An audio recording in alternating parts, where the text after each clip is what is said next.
Assalamualaikum warahmatullahi wabarakatuh. Halo, saya ingin share dengan Anda tentang belajar cukup dari rumah. Virus corona merubah cara hidup hampir seluruh populasi dunia. Jadi mulai dari kewaspadaan tingkat tinggi untuk berinteraksi dengan orang lain, sampai pada penyesuaian produktivitas kerja. Ya, penyesuaian ya, jadi bukan mogok kerja. Termasuk dunia pendidikan yang juga terkena imbasnya. Jadi mulai dari kebiasaan PHBS yang berkali-kali lipat ditingkatkan hingga metode belajar yang mesti beradaptasi dengan keadaan darurat ini. Nah, kita sudah terbiasa untuk belajar dengan tatap muka. Oleh sebab itu, nggak heran ya kalau ketika pengumuman dari pemerintah untuk mengganti aktivitas rutin bekerja dan belajar, kita cukup kelabakan. Mesti gimana nih ngelola produktivitas yang seperti biasanya dengan rentang target yang dibilang masih normal juga. Kali ini saya fokus terlebih dahulu dengan proses pembelajaran ya.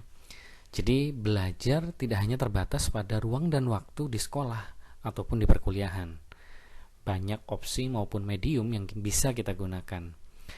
Yang paling mudah adalah dengan cara turun-temurun yang terbukti efektif.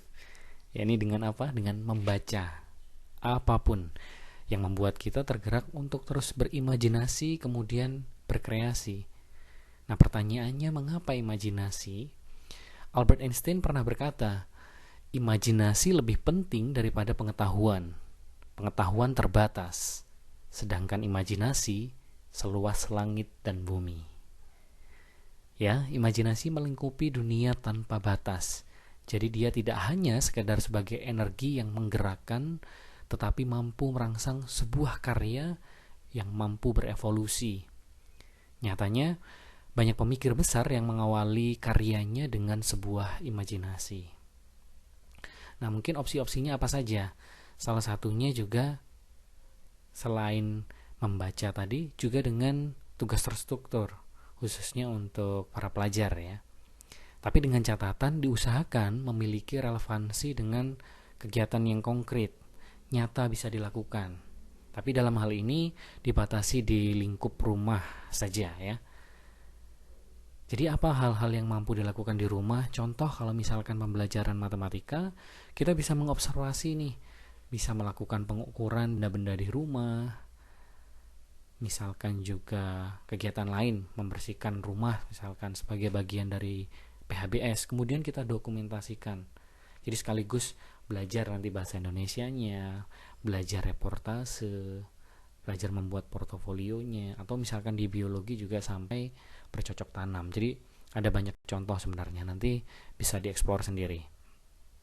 Nah, ada juga bagi orang dewasa juga bisa menerapkan belajar di rumah dengan menggunakan fasilitas online seperti ikut training melalui platform tertentu, kemudian bisa menggunakan Facebook Group di satu komunitas atau instansi tertentu, atau bahkan dengan WhatsApp saja. Jadi bisa digunakan sebagai media belajar dengan mengikuti apa? Seminar ataupun training-training online.